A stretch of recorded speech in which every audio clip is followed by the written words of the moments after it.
शायद इन्होंने हिसाब किताब लाया होना है कि सुप्रीम कोर्ट च सुनवाई तो पहले ही इन्हों का काफिया कस दो, क्योंकि सुप्रीम कोर्ट ने पिछली सुनवाई से साफ किया सीगा दिल्ली पुलिस को कि भाई लॉ एंड ऑर्डर तुहाडे तहत है, तुहाडे मुतहद है, तुसीं उहनूं किवें लागू करना है, किवें तुसीं किसी नूं अलाउ करना है, किसी नूं डिसअलाउ करना, वो तुहाडे हिसाब किताब नाल है, साडे कोई फैसले ना करना। तो दिल्ली पुलिस नूं स्पष्ट सीगा कि निर्णय सानूं करना पैना, और जदों असीं निर्णय करना है तो असीं उस पोजीशन दे विच नहीं हैगे कि हाँ ना कर सकीए सीधे तौर पर। तो एक होर मेरे ख्याल दे नाल दाज ही खेडिया गया कि किसान जथेबंदियां जे अड़नगियां तो असीं सुप्रीम कोर्ट च जाके गल कह देंगे कि असीं इन्हां नूं अलाउ नहीं कर रहे, पर ये जबरदस्ती कह रहे हैं कि असीं परेड करांगे। तो कहने का मतलब कि सुप्रीम कोर्ट तो कोई फैसला आ जाए, इस चीज़ को समझो थोड़ा जिहा डूंघाई नाल कि जे सुप्रीम कोर्ट तो कोई इस तरह का आ जाता दिशा निर्देश था, उस सूरत के विच टोटली तस्वीर जी बदल जाएगी। तो तुसीं समझते हो ना कि किते ना किते जो हेठले पद्धर ते वृतांत हुंदा है उसनूं बदलना या सैट करना बहुत आसान हो जाता है। सो इस करके दिल्ली पुलिस ने एक होर पहलकदमी की इस मामले किसान जथेबंदियां नूं सद्दिया। वो कहते जी तुसीं ऐ करो, बाहरी इलाके दे विच परेड कर लो, अंदर जे तुसीं आओगे तो क्योंकि कहते कि आउटर रिंग रोड से असीं ये परेड कर देंगे। तो वो कहते कि ये ट्रैफिक बड़ा रहिंदा, जे किसान जथेबंदियां दे लीडरां ने आके बाहर किया। तो वो कहते कि असीं जवाब दे विच कहा कि भाई देखो गणतंत्र है, गणतंत्र जिहड़ा साडा भी है, ते असीं इस मौके पर कोई विस्फोट थोड़ी करना, असीं एक बहुत शांतिपूर्वक तरीके दे नाल परेड करनी है, दुनिया नूं झांकियां दिखाउणियां, अपना मैसेज दुनिया तक पहुंचाउणा है। तो हुण की सिੱਟਾ निकलदा पता नहीं है, क्योंकि बल्कि देखो सुप्रीम कोर्ट की सुनवाई है इस मुद्दे के मुतलक मैं जिवें तुहानूं दस्सिया ही है। इस तो इलावा जे आपां गल करिए तो किसान धिरां अते केंद्र की भी बैठक है, मीटिंग है कि ਉਹਦੇ ਵਿੱਚ कोई गलबात होएगी या ਜਿਹੜੀ गलबात ਇੱਥੇ ਤੋਰੀ गई तो ਇੱਥੇ ही ਛੱਡੀ गई, मतलब कि ਇੱਥੇ ही ਉਹਨੂੰ ਛੱਡ ਦਿੱਤਾ ਗਿਆ कि वो सुप्रीम कोर्ट च जाके किसी नेपरे लगेगी, हन्ने बन्ने लगेगी, कोई कुछ नहीं कह सकता। पर सब तो वड्डी हिलजुल जिहड़ी अज दे दिन दी होई उसी अमित शाह की एंट्री जी। तो अचानक खबर आ गई कि अमित शाह दिल्ली पुलिस हैडकुआटर से गए ने। फिर उन्होंने जदों उत्थे दिल्ली पुलिस के जिहड़े मुलाजम सीगे उन्होंने तकरीर करदियां जदों संबोधित किया तो उहदे विच उन्होंने खास तौर पर दिल्ली पुलिस की बड़ी शलाघा की। और कमाल की गल कि उहदे विच दिल्ली वायलेंस का भी जिक्र किया, उहदे विच प्रवासी मजदूरों की हिजरत का जिक्र किया, लॉकडाउन से अनलॉक इंडिया का सारा जिक्र किया कि दिल्ली पुलिस ने बहुत अहम भूमिका निभाई है। तो दिल्ली पुलिस ने जी अहम भूमिका निभाई, सबको पता ही है ना कि यूनीवर्सिटी से जाके किस तरह मुंडियां नूं कुड़ियां नूं कुੱਟਿਆ गया सीगा, वो भूमिका सब याद ही रखते होने आ।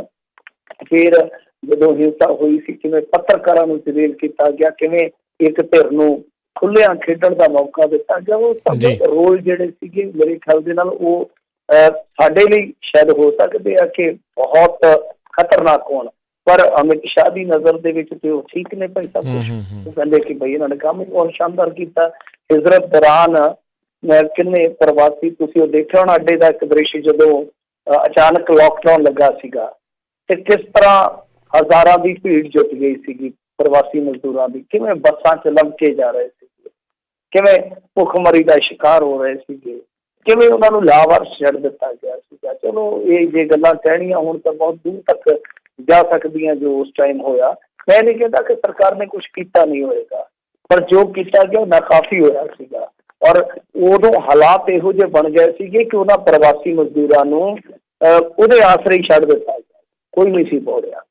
कुछ स्टेट सी कि पंजाब वर्गी जिहड़े कि माड़ा मोटा सामभदे रहे संभालते रहे, या केरल वर्गे बहुते सूबियां च उन्हां दी हालत बहुत मंदी हुई है, आपां नूं सब नूं पता ही है। तो खैर वो जिहड़ा कर रहे सी संबोधन तो उहदे विच उन्होंने किसान अंदोलन का भी जिक्र किया, वेखण वाली गल। तो उन्होंने कहा कि इन्हां सारे मौकों पर दिल्ली पुलिस ने बहुत प्यार नाल शांति नाल काम लिया। तो जिहड़ी सिफत सलौत सीगी उहनूं तुसीं इस तरीके नाल लै सकदे हो, जो तरीका मैं तुहानूं दस्सिया कि दिल्ली पुलिस का मनोबल भी वधा रहे हो सकते हैं कि जिवें जिवें इन्हां एपीसोडों के विच तुसीं काम कीता सी कर सकते हो अगे चल के। फिर होर की है, यही अंदाजा लगता है इस गल तो, जां फिर वो कह रहे हैं ਕਿ ਜਿਸ ਤਰੀਕੇ ਨਾਲ ਹੁਣ ਤੁਸੀਂ ਇਸ ਅੰਦੋਲਨ ਨੂੰ ਹੈਂਡਲ ਕੀਤਾ ਹੁਣ ਤੱਕ, ਇਹਨੂੰ ਅੱਗੇ ਵੀ ਇਸ ਤਰ੍ਹਾਂ ਹੈਂਡਲ ਕਰੋ। ਮਤਲਬ ਕਿ ਇੱਕ ਕੂਟਨੀਤੀ ਦੀ ਵਰਤੋਂ 'ਚ ਤੁਹਾਡੇ ਤੇ ਗੱਲ ਆਉਂਦੀ ਹੈ, ਤੁਸੀਂ ਸੁਪਰੀਮ ਕੋਰਟ ਤੇ ਛੱਡੋ। ਪਰ ਜੋ ਵੀ ਹੈ, ਅਮਿਤ ਸ਼ਾਹ ਦਾ ਚਲੋ ਬਿਆਨ ਅਸੀਂ ਆਪਣੇ ਮੁਤਾਬਕ ਅਸੀਂ ਉਹ ਗੱਲਾਂ ਦਾ ਐਨਾਲਿਸਿਸ ਕਰ ਸਕਦੇ ਹਾਂ।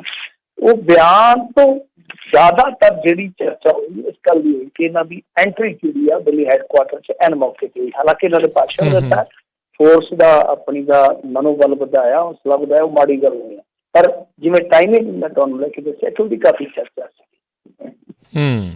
ਜੀ ਜੀ ਬਿਲਕੁਲ।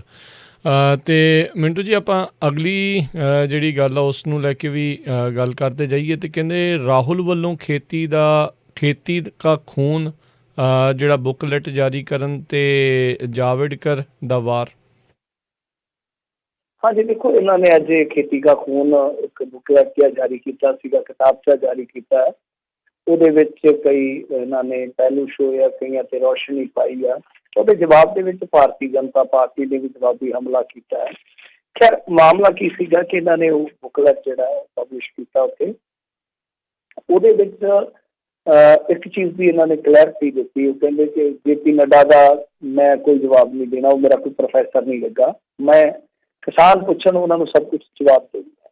ਪਰ ਉਹਨਾਂ ਨੇ ਇੱਕ ਗੱਲ ਕਹੀ ਕਿ ਅਸੀਂ ਠੀਕ ਹੈ ਰਿਫੋਰਮਸ ਚਾਹੁੰਦੇ ਸੀ ਅਸੀਂ ਖੇਤੀ ਸੈਕਟਰ ਦੇ ਵਿੱਚ, ਪਰ ਉਹਨਾਂ ਰਿਫੋਰਮਸ ਦੇ ਵਿੱਚ ਕਿਤੇ ਅਸੀਂ MSP ਖਤਮ ਕਰਦਾ ਜ਼ਿਕਰ ਨਹੀਂ ਸੀ ਕੀਤਾ, ਕਦੇ ਅਸੀਂ ਇਹ ਨਹੀਂ ਕਿਹਾ ਕਿ APMC ਐਕਟ ਅਸੀਂ ਖਤਮ ਕਰ ਦਿਆਂਗੇ ਜਾਂ ਕਾਂਟਰੈਕਟ ਫਾਰਮਿੰਗ ਦੇ ਵਿੱਚ ਫਾਰਮਰ ਤੋਂ ਅਸੀਂ ਅਦਾਲਤ ਜਾਣ ਦਾ ਜਿਹੜਾ ਹੱਕ ਉਹਦਾ ਖੋਹ ਲਵਾਂਗੇ। ਕਿਉਂਕਿ ਕਾਫੀ ਦਿਨਾਂ ਤੋਂ ਤੁਹਾਨੂੰ ਪਤਾ ਹੀ ਹੈ ਕਿ ਲੋਕ ਚੁੱਪ ਚੱਲ ਰਹੀ ਸੀਗੀ ਦੋਨਾਂ ਸਿਆਸੀ ਪਾਰਟੀਆਂ ਦੇ ਦਰਮਿਆਨ, ਕਿ ਉਹ ਕਹਿ ਰਹੇ ਸੀਗੇ ਵੈਸੇ ਤੇ ਆਪਾਂ ਨੂੰ ਸਭ ਨੂੰ ਪਤਾ ਹੀ ਆ ਕਿ ਜੋ ਅੱਜ ਭਾਰਤੀ ਜਨਤਾ ਪਾਰਟੀ ਨੇ ਕੀਤਾ ਉਹਦਾ ਮੁੱਢ ਇਹਨਾਂ ਨਹੀਂ ਬੰਨਿਆ ਸੀ। ਹੁਣ ਜੋ ਮਰਜ਼ੀ ਕਹੀ ਜਾਂਦੇ, ਸਫਾਈਆਂ ਹੁੰਦੀਆਂ ਨੇ। ਤਾਂ ਜਦੋਂ ਤੁਸੀਂ ਲਿਬਰਲਾਈਜੇਸ਼ਨ ਕੀਤਾ ਸੀਗਾ, ਨਵਉਦਾਰੀਵਾਦ ਜਿਹਨੂੰ ਆਪਾਂ ਕਹਿ ਦਿੰਦੇ ਹਾਂ, ਉਹ ਜਦੋਂ ਤੁਸੀਂ ਲੈ ਕੇ ਆਏ ਸੀ ਉਹਨਾਂ ਚੀਜ਼ਾਂ ਦਾ ਮੁੱਢ ਵੱਧ ਗਿਆ ਸੀ। ਜਦੋਂ ਤੁਸੀਂ WTO ਸਾਈਨ ਕੀਤਾ, ਸਭ ਕੁਛ ਉਦੋਂ ਕਲੀਅਰ ਹੋ ਗਿਆ ਸੀਗਾ। ਕਾਮਰੇਡ ਜਿਹਨਾਂ ਨੂੰ ਤੁਸੀਂ ਹੁਣ ਭੰਡਦੇ ਹੋ ਤੇ ਬਹੁਤ ਚਿਰ ਦੇ ਲੋਕਾਂ ਨੂੰ ਜਾਗਰੂਕ ਕਰ ਰਹੇ ਸੀਗੇ ਕਿ ਤੁਸੀਂ ਇਹਨਾਂ ਦੇ ਭਾਂਡੇ ਜਿਹੜੇ ਆ ਵੇਚਣੇ ਲਾ ਦਿੱਤੇ ਆ।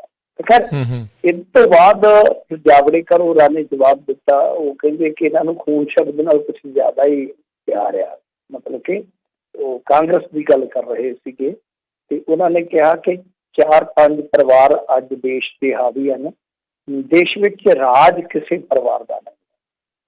ਤਾਂ ਨਾਲ ਕਹਿੰਦੇ ਕਿ 135 ਕਰੋੜ ਜਨਤਾ ਦਾ ਦੇਸ਼ ਹੈ ਤੇ ਉਹਨਾਂ ਦਾ ਹੀ ਰਾਜ ਹੈ, ਇਹ ਫਰਕ ਹੋਣਾ ਆ। ਤਾਂ ਮਤਲਬ ਸਿੱਧੇ ਤੌਰ ਤੇ ਪਰਿਵਾਰਵਾਦ ਤੇ ਨਿਸ਼ਾਨਾ ਲਾ ਰਹੇ ਸੀ, ਜਾਂ ਇਹਨਾਂ ਦਾ ਜਿਹੜਾ ਉਹ ਬੁੱਕਲੈਟ ਸੀ, ਕਿਤਾਬਚਾ ਸੀ, ਉਹਦੇ ਸਿਰਲੇਖ ਤੇ ਜਿਹੜਾ ਉਹ ਨਿਸ਼ਾਨਾ ਬੰਨਿਆ ਜਾ ਰਿਹਾ ਸੀ। ਪਰ ਇਹਦੇ ਵਿੱਚ ਨਾ ਇੱਕ ਗੱਲ ਬੜੀ ਦਿਲਚਸਪ ਆ, ਬੜੀ ਨਾ ਇੱਕ ਜਿੱਦਾਂ ਕਹਿ ਲਈਏ ਕਿ ਵਿਚਿੱਤਰ ਦੀ ਗੱਲ ਆ ਕਿ ਉੱਥੇ ਹੀ ਪ੍ਰੈਸ ਕਾਨਫਰੰਸ ਤੇ ਇੱਕ ਸਵਾਲ ਦੇ ਜਵਾਬ ਦੇ ਵਿੱਚ ਜੋ ਚੈਟਗੇਟ, ਤੁਸੀਂ ਸੁਣਿਆ ਹੀ ਹੋਣਾ ਚੈਟਗੇਟ, ਅਮਰੀਕਾ ਦਾ ਜਿਵੇਂ ਸੀਗਾ ਨਾ ਵਾਟਰਗੇਟ, ਉਹ ਉਹੀ ਚੱਕਰ ਹੈ ਇੱਥੇ ਵੀ। ਉਹ ਅਰਨਬ ਗੋਸਵਾਮੀ ਵਾਲੀ ਜਿਹੜੀ ਤਥਾ ਕਥਿਤ ਚੈਟ ਹੈ, ਉਹਨੂੰ ਲੈ ਕੇ ਜਦੋਂ ਸਵਾਲ ਪੁੱਛਿਆ ਗਿਆ, ਹਾਲਾਂਕਿ ਉਹ ਵਿਸ਼ੇ ਤੋਂ ਬਾਹਰ ਸੀ ਕਿਉਂਕਿ ਇਹਨਾਂ ਦਾ ਵਿਸ਼ਾ ਅੱਜ ਇਹੀ ਸੀ, ਖੇਤੀ ਕਾਨੂੰਨ ਸੀ। ਤਾਂ ਉਹਨਾਂ ਨੇ ਉੱਥੇ ਉਹਦੇ ਤੇ ਵੀ ਕਈ ਸਵਾਲ ਖੜੇ ਕੀਤੇ ਆ। ਖਾਸ ਤੌਰ ਤੇ ਇਹ ਕਿਹਾ, ਜਿਹਨੂੰ ਰਵੀਸ਼ ਨੇ ਵੀ ਕੋਟ ਕੀਤਾ, ਉਹਦੀ ਜਿਹੜੀ ਅਧਿਕਾਰਤ ਫੇਸਬੁੱਕ ID ਹੈ, ਤੁਸੀਂ ਉਹਦੇ ਤੇ ਲੰਮਾ ਚੌੜਾ ਮਜ਼ਮੂਨ ਪੜ੍ਹ ਸਕਦੇ ਹੋ। ਤਾਂ ਜੋ ਉਹਨਾਂ ਨੇ ਸਵਾਲ ਕੀਤੇ ਉੱਥੇ ਰਵੀਸ਼ ਨੂੰ, ਉਹਦਾ ਆਪਾਂ ਮਤਲਬ ਕਿ ਥੋੜ੍ਹਾ ਜਿਹਾ ਮੈਂ ਤੁਹਾਨੂੰ ਦੇ ਦੇਣਾ ਹਿੰਟ। ਉੱਥੇ ਉਹਨਾਂ ਨੇ ਸਵਾਲ ਚੁੱਕਿਆ ਕਿ 5 ਬੰਦਿਆਂ ਕੋਲ ਇਨਫੋਰਮੇਸ਼ਨ ਹੋ ਸਕਦੀ ਹੈ, ਡਿਫੈਂਸ ਮਿਨਿਸਟਰ ਹੋ ਸਕਦੇ ਆ, ਜਾਂ ਸਾਡੇ ਹਵਾਈ ਫੌਜ ਦੇ ਜਿਹੜੇ, ਕਿਉਂਕਿ ਤੁਸੀਂ ਸਮਝੀ ਗਏ ਨਾ ਸਰਜੀਕਲ ਸਟ੍ਰਾਈਕ ਦੀ ਗੱਲ ਕਰ ਰਹੇ ਸੀ ਜਾਂ ਪੁਲਵਾਮਾ ਦੀ। ਤਾਂ ਉਹ ਕਹਿੰਦੇ ਕਿ ਜੋ ਸਾਡਾ ਏਅਰ ਸਟ੍ਰਾਈਕ ਸੀਗਾ, ਸਰਜੀਕਲ ਸਟ੍ਰਾਈਕ ਨਹੀਂ ਏਅਰ ਸਟ੍ਰਾਈਕ ਦੀ ਗੱਲ ਕਰਾਂਗੇ, ਤਾਂ ਉਹਦੇ 'ਚ ਏਅਰ ਫੋਰਸ ਦੇ ਜਿਹੜੇ ਮੁਖੀ ਸੀ ਉਹਨਾਂ ਨੂੰ ਜਾਣਕਾਰੀ ਹੋ ਸਕਦੀ ਹੈ। ਇਸ ਤੋਂ ਇਲਾਵਾ ਹੋਮ ਮਿਨਿਸਟਰ ਦੀ ਹੈ, ਪ੍ਰਾਈਮ ਮਿਨਿਸਟਰ ਨੂੰ ਹੋ ਸਕਦੀ ਹੈ। ਪਰ ਇਸ ਤੋਂ ਇਲਾਵਾ ਚਲੋ ਇਹ ਵੀ ਮੰਨਿਆ ਜਾ ਸਕਦਾ NSA ਕੋਲ ਹੋਏਗੀ। ਇਹ ਜਿਹੜੇ 5 ਬੰਦੇ ਇਸ ਤੋਂ ਇਲਾਵਾ ਤਾਂ ਕਿਸੇ ਕੋਲ ਜਾਣਕਾਰੀ ਹੁੰਦੀ ਨਹੀਂ। ਇਵਨ ਦੋ ਕਿ ਪਾਇਲਟ ਨੂੰ ਐਨ ਮੌਕੇ ਤੇ ਮੈਸੇਜ ਜਾਂਦਾ ਕਿ ਬਈ ਕਿਆ ਹੋਇਆ। ਤਾਂ ਇਹ ਇਨਫੋਰਮੇਸ਼ਨ ਕਿਹਨੇ ਪਹੁੰਚਾਈ ਅਰਨਬ ਤੱਕ, ਇਹ ਸਭ ਤੋਂ ਵੱਡਾ ਸਵਾਲ ਹੈ। ਪਰ ਕਮਾਲ ਦੀ ਗੱਲ ਹੈ ਕਿ ਇਸ ਮੁੱਦੇ ਤੇ ਕੋਈ ਭਾਰਤੀ ਜਨਤਾ ਪਾਰਟੀ ਵੱਲੋਂ ਅਧਿਕਾਰਤ ਤੌਰ ਤੇ ਪ੍ਰਤੀਕਰਮ ਨਹੀਂ ਆਇਆ। ਦੇਖਣ ਵਾਲੀ ਗੱਲ ਹੈ, ਦਿਲਚਸਪ ਗੱਲ ਹੈ। ਮਤਲਬ ਕਿ ਜਿੱਦਾਂ ਉਹਨਾਂ ਨੇ ਨਾਲ ਦੀ ਨਾਲ ਜਵਾਬੀ ਹਮਲਾ ਕਰ ਦਿੱਤਾ ਰਾਹੁਲ ਗਾਂਧੀ ਤੇ, ਔਰ ਇਹ ਕਿਹਾ ਹੀ ਆ ਕਿ ਇਹੋ ਜਿਹੇ ਮੌਕਿਆਂ ਤੇ ਉਹ ਜਵਾਬੀ ਹਮਲਾ ਬਹੁਤ ਸਹਿਜੇ ਕਰ ਸਕਦੇ ਆ। ਕਿਉਂਕਿ ਉਹਨਾਂ ਕੋਲ ਕਹਿਣ ਦੀ ਬਹੁਤ ਕੁਛ, ਮੈਂ ਜਿਵੇਂ ਕਿਹਾ ਕਿ ਕਾਂਗਰਸ ਇਹਨਾਂ ਚੀਜ਼ਾਂ ਤੋਂ ਬਰੀ ਨਹੀਂ ਹੋ ਸਕਦੀ ਜਿਹੜੀਆਂ ਚੀਜ਼ਾਂ ਅੱਜ ਬਹੁਤ ਵੱਡਾ ਸੰਕਟ ਬਣ ਗਈਆਂ ਨੇ।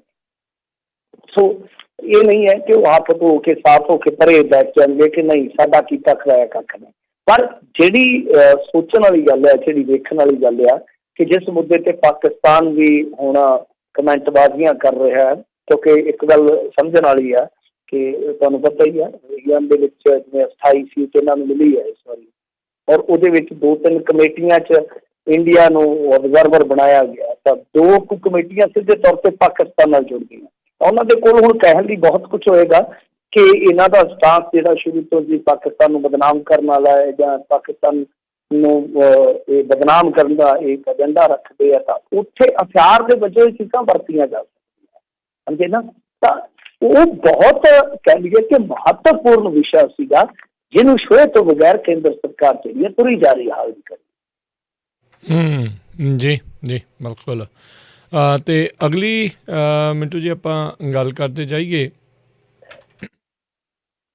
ਮਾਫੀ ਚਾਹੁੰਦਾ। ਤੇ ਅਗਲੀ ਮਿੰਟੂ ਜੀ ਆਪਾਂ ਗੱਲ ਕਰਦੇ ਜਾਈਏ ਜੀ, ਮਾਫੀ ਚਾਹੁੰਦਾ, ਥੋੜ੍ਹੀ ਜਿਹੀ ਟੈਕਨੀਕਲ ਪ੍ਰੋਬਲਮ ਸੀ। ਤੇ ਅਗਲੀ ਗੱਲ ਕਰੀਏ ਖੇਤੀਬਾੜੀ ਕਾਨੂੰਨਾਂ ਬਾਰੇ ਕਮੇਟੀ ਦਾ ਵੱਡਾ ਐਲਾਨ, ਪਹਿਲੀ ਮੀਟਿੰਗ ਮਗਰੋਂ ਕੀਤਾ ਸਭ ਕੁਝ ਸਪਸ਼ਟ। ਹਾਂਜੀ, ਇਹ ਖੇਤੀਬਾੜੀ ਕਮੇਟੀ ਕਹਿ ਲਓ ਜਿਹੜੀ ਸੁਪਰੀਮ ਕੋਰਟ ਵੱਲੋਂ ਗਠਿਤ ਹੈ, ਤਾਂ ਇਹਨਾਂ ਨੇ ਅੱਜ ਪਲੇਠੀ ਮੀਟਿੰਗ ਕਰ ਲਈ ਆ। ਔਰ ਮੀਟਿੰਗ ਦਾ ਏਜੰਡਾ ਜਿਹੜਾ ਸੀਗਾ ਉਹ ਮੁੱਖ ਤੌਰ ਤੇ ਇਹੀ ਸੀਗਾ ਕਿ ਅੱਗੇ ਕਿਸ ਤਰੀਕੇ ਨਾਲ ਕੰਮ ਕੀਤਾ ਜਾਵੇ। ਤਾਂ ਗੱਲਾਂ ਕੁਝ ਸਪਸ਼ਟ ਕੀਤੀਆਂ ਇਹਨਾਂ ਨੇ ਕਿਹਾ ਕਿ ਦੇਖੋ 21 ਜਨਵਰੀ ਨੂੰ ਅਸੀਂ ਕਿਸਾਨਾਂ ਨਾਲ ਮੁਲਾਕਾਤ ਕਰਾਂਗੇ, ਔਰ ਕਮੇਟੀ ਕਿਵੇਂ ਕੰਮ ਧੰਦਾ ਕਰੇਗੀ ਉਹ ਵੀ ਇਹਦੇ ਤੇ ਵਿਚਾਰ ਹੋਇਆ। ਉਹ ਕਹਿੰਦੇ ਆ ਕਿ ਦੇਖੋ ਸਾਡੀ ਪਹਿਲਾਂ ਕਾਨੂੰਨ ਬਾਰੇ ਕੀ ਵਿਚਾਰਧਾਰਾ ਸੀ, ਇਸ ਨਾਲ ਵਿਚਾਰ ਵਟਾਂਦਰੇ ਤੇ ਕੋਈ ਫਰਕ ਨਹੀਂ ਪੈਂਦਾ।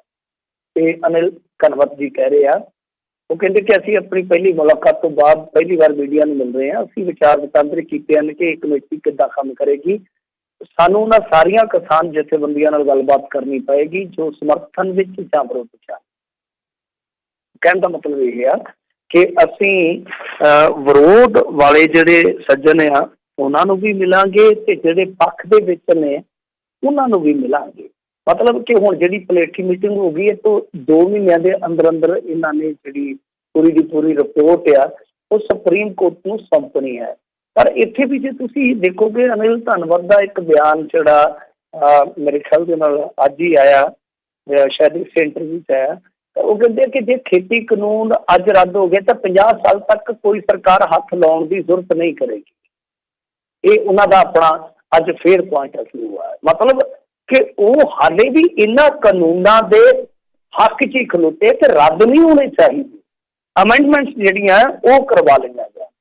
ਤੇ ਨਾਲ ਹੀ ਉਹ ਸਪਸ਼ਟ ਕਰ ਦਿੰਦੇ ਆ ਕਿ ਦੇਖੋ ਜੀ ਸਾਡੀ ਵਿਚਾਰਧਾਰਾ ਦਾ ਕੋਈ ਫਰਕ ਨਹੀਂ ਪਏਗਾ ਕਿ ਜੋ ਇਹ ਮਾਮਲਾ ਜਿਹੜਾ ਉਹ ਸਾਨੂੰ ਪਰਚੋਲਣ ਵਾਸਤੇ ਕਿਹਾ ਗਿਆ।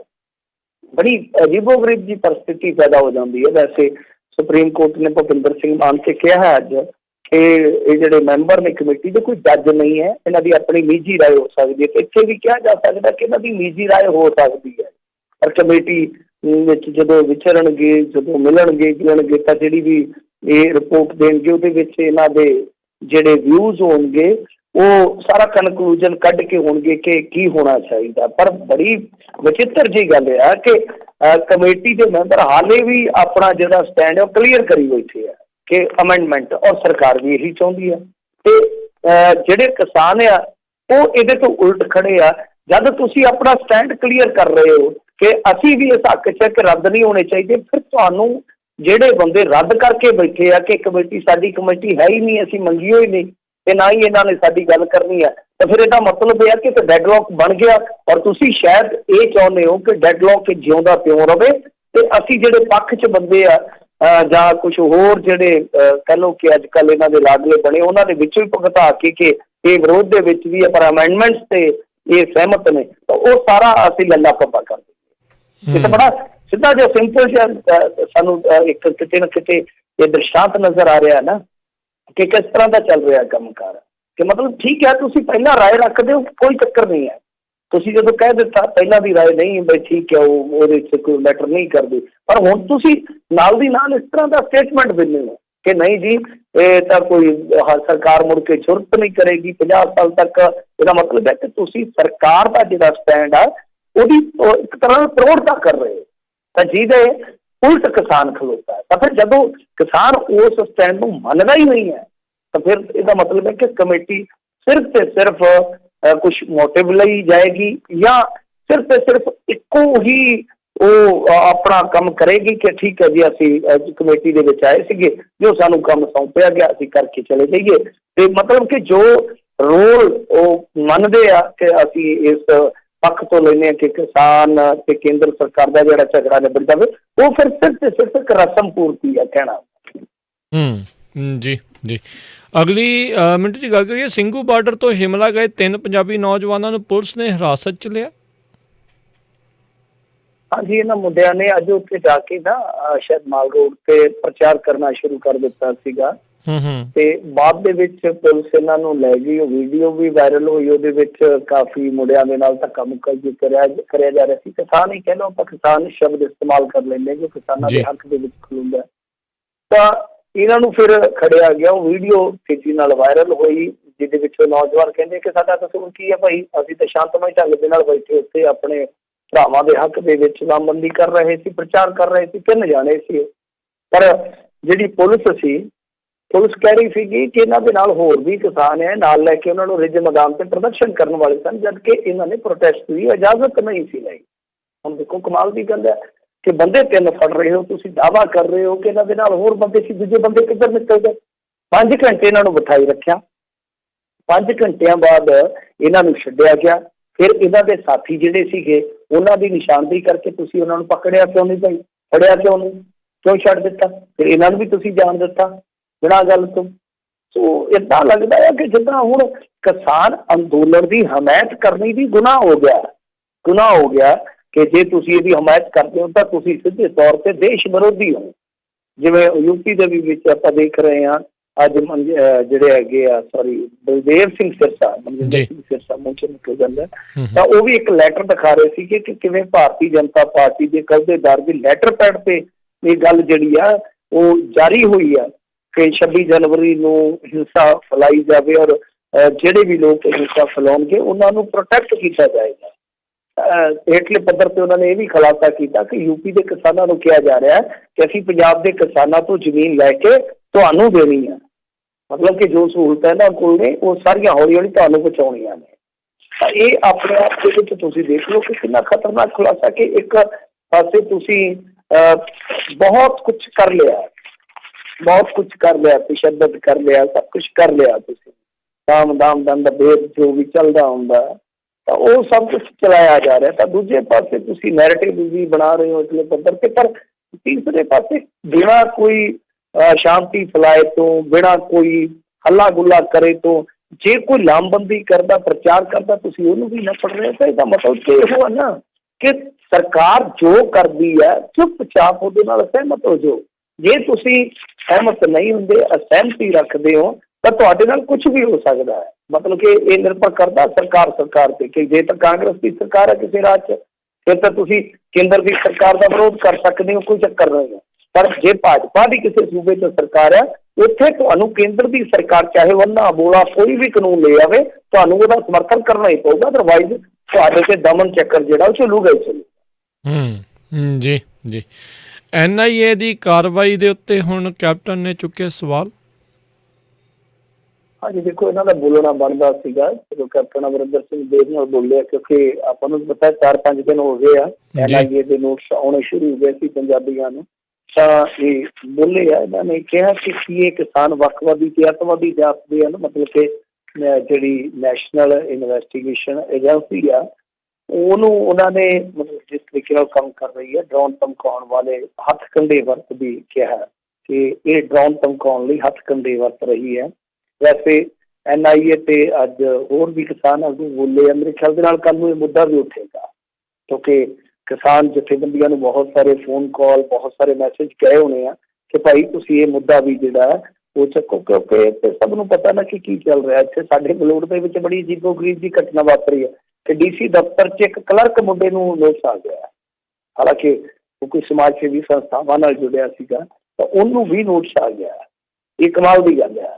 ਮਤਲਬ ਕਿ ਸੂਬਾ ਸਰਕਾਰ ਨੂੰ ਕੋਈ ਪਤਾ ਨਹੀਂ ਕਿ ਉਹਦਾ ਮੁਲਾਜ਼ਮ ਕੋਈ ਇਸ ਤਰ੍ਹਾਂ ਦੀ ਗਤੀਵਿਧੀ 'ਚ ਹੈ, ਪਰ ਕੇਂਦਰ ਦੀ ਏਜੰਸੀ ਨੂੰ ਪਤਾ ਲੱਗ ਗਿਆ ਕਿ ਹਾਂ ਬਈ ਇਹ ਬੰਦਾ ਜਿਹੜਾ ਉਹ ਗਲਤ ਹੈ। ਕਮਾਲ ਦੀ ਗੱਲ ਹੈ ਨਾ, ਇਹ ਕਮਾਲ ਦੀ ਗੱਲ ਹੈ ਕਿ ਇੱਕ ਸੂਬਾ ਸਰਕਾਰ ਦੀ ਇੰਟੈਲੀਜੈਂਸੀ ਜਿਹੜੀ ਹੈ ਕੋਈ ਨਹੀਂ ਹੈ, ਉਹਦੀ ਨਜ਼ਰ ਦੇ ਵਿੱਚ ਉਹਦਾ ਕੰਮ ਆ ਬਿਲਕੁਲ ਪਰਫੈਕਟ ਹੈ, ਠੀਕ ਹੈ, ਵਿਦਾਗ ਹੈ, ਪਰ ਉਹਨਾਂ ਦੀ ਨਜ਼ਰ ਦੇ ਵਿੱਚ ਪਤਾ ਨਹੀਂ ਕਿੱਥੋਂ ਚੜ ਗਿਆ। ਸੋ ਇਹ ਮਾਜਰਾ ਮਾਮਲਾ ਜਿਹੜਾ ਉਹ ਬਦਲ ਜਾ ਰਿਹਾ। ਲੋਕ ਬਹੁਤ ਸਵਾਲ ਕਰ ਰਹੇ ਆ NIA ਦੀ ਕਾਰਵਾਈ ਤੇ ਕਿ ਠੀਕ ਆ, ਅੱਗੇ IT ਨੂੰ ਵਰਤਿਆ ਜਾਂਦਾ ਸੀਗਾ, CBI ਨੂੰ ਵਰਤਿਆ ਜਾਂਦਾ ਸੀ, ED ਨੂੰ ਵਰਤਿਆ ਜਾਂਦਾ ਸੀ, NIA ਨੂੰ ਪਹਿਲੀ ਵਾਰੀ ਵਰਤਿਆ ਜਾ ਰਿਹਾ। ਔਰ NIA ਦਾ ਇੱਕ ਡਰ ਹੈ, ਖੌਫ ਹੈ ਕਿ ਜੇ ਤੁਸੀਂ ਇਸ ਤਰ੍ਹਾਂ ਕਿਉਂਕਿ ਦੇਖੋ ਕਿਸਾਨ ਐਜੀਟੇਸ਼ਨ ਜਿੱਦਾਂ ਮਰਜ਼ੀ ਹੋਵੇ, ਪਰ NIA ਦੇ ਮਕੂਲ ਜੇ ਤੁਸੀਂ ਦੇਖੋਗੇ ਤਾਂ ਇਸ ਐਜੀਟੇਸ਼ਨ ਦਾ ਮੰਤਵ ਜਿਹੜਾ ਉਹ ਹੋਰ ਹਿਸਾਬ ਦਾ ਹੈ। ਇਹ ਇੱਕ ਸਮਾਜਿਕ ਲੜਾਈ ਹੈ ਤੇ NIA ਜਿਹੜਾ ਉਹ ਦੇਸ਼ ਦੇ ਅੰਦਰੂਨੀ ਸੁਰੱਖਿਆ ਦੇ ਢਾਂਚੇ ਨੂੰ ਵੇਖਣ ਵਾਲੀ ਏਜੰਸੀ ਹੈ। ਜੇ ਇਸ ਤਰ੍ਹਾਂ ਦੁਰਵਰਤੋਂ ਹੋਏਗੀ ਤਾਂ ਕੱਲ੍ਹ ਨੂੰ ਪੋਲੀਟੀਕਲ ਸਿਸਟਮ ਦੇ ਵਿੱਚ ਬਦਲਾਖੋਰੀ ਤੁਹਾਨੂੰ ਪਤਾ ਹੀ ਆਮ ਦੀ ਗੱਲ ਆ, ਉਹਦੇ 'ਚ ਭਾਜਪਾ ਦੇ ਆਗੂਆਂ ਨੂੰ ਵੀ ਨਿਸ਼ਾਨੇ 'ਤੇ ਲਿਆ ਜਾ ਸਕਦਾ ਹੈ। ਪਰ ਸਵਾਲ ਤਾਂ ਇਹ ਵੀ ਹੈ ਨਾ ਕਿ ਦੀਪ ਸਿੱਧੂ 4-5 ਮਹੀਨੇ ਪਹਿਲਾਂ ਤੇ ਤੁਹਾਡੇ ਆਪਣੇ MP ਸਾਹਿਬ ਦੇ ਨਾਲ ਤੁਰਿਆ ਫਿਰਦਾ ਸੀਗਾ, ਉਦੋਂ ਕੀ ਉਹ ਦੇਸ਼ ਪ੍ਰੇਮੀ ਸੀ, ਤੇ 4-5 ਮਹੀਨਿਆਂ ਬਾਅਦ ਜੇ ਉਹਦਾ ਵਿਚਾਰ ਬਦਲ ਗਿਆ, ਇੱਧਰ ਆ ਕੇ ਖੜ ਗਿਆ, ਅੱਜ ਉਹਨੂੰ ਵੀ ਨੋਟਿਸ, ਉਹਦੇ ਭਾਈ ਨੂੰ ਵੀ ਨੋਟਿਸ, ਕੀ ਚੱਕਰ ਚੱਲ ਰਿਹਾ ਸਮਝ ਤੋਂ ਪਰੇ ਦੀ ਗੱਲ ਹੈ। ਖੈਰ ਹੋਰ ਵੀ ਬਹੁਤ ਸਾਰੇ ਪੋਲੀਟੀਸ਼ੀਅਨ ਇਹਦੇ 'ਤੇ ਬੋਲੇ, ਮੇਰੇ ਖਿਆਲ ਦੇ ਨਾਲ ਆਮ ਆਦਮੀ ਪਾਰਟੀ ਵਾਲੇ ਵੀ ਬੋਲੇ ਆ, ਅਕਾਲੀ ਵੀ ਬੋਲੇ ਆ, ਤਾਂ ਹੁਣ ਕੈਪਟਨ ਅਮਰਿੰਦਰ ਸਿੰਘ ਦਾ ਬੋਲਣਾ ਜਿਹੜਾ ਜ਼ਰੂਰੀ ਸੀ ਉਹ ਬੋਲੇ ਜ਼ਰੂਰ ਹੈ, ਪਰ ਬੋਲਣ ਤੋਂ ਵੀ ਅੱਗੇ ਜਾਣਾ ਚਾਹੀਦਾ। ਇਹਨਾਂ ਨੂੰ ਅੱਗੇ ਹੋਮ ਮਿਨਿਸਟਰ ਨੂੰ ਮਿਲ ਕੇ ਆਏ ਸੀਗੇ, ਮਾੜੀ ਜਿਹੀ ਗੱਲ ਤੇ ਉੱਥੇ ਚੱਲ ਜਾਂਦੇ ਆ, ਹੁਣ ਵੀ ਚੱਲ ਜਾਣ। ਇਹਨਾਂ ਨੂੰ ਕਹਿੰਦੀ ਇੱਦਾਂ ਨਾ ਕਰੋ, ਜਿਹੜਾ ਕਿਸਾਨ ਐਜੂਕੇਸ਼ਨ ਹੈ ਉਹਦੇ ਨਾਲ ਜਿਹੜੇ ਕੋਈ ਸੇਵਾਦਾਰ ਜੁੜੇ ਆ ਜਾਂ ਕੋਈ ਹੋਰ ਵਲੰਟੀਅਰ ਜੁੜੇ, ਰੱਬ ਦਾ ਵਾਸਤਾ ਉਹਨਾਂ ਨੂੰ ਵਿਚਾਰਿਆਂ ਨੂੰ ਪਰੇਸ਼ਾਨ ਨਾ ਕਰੋ।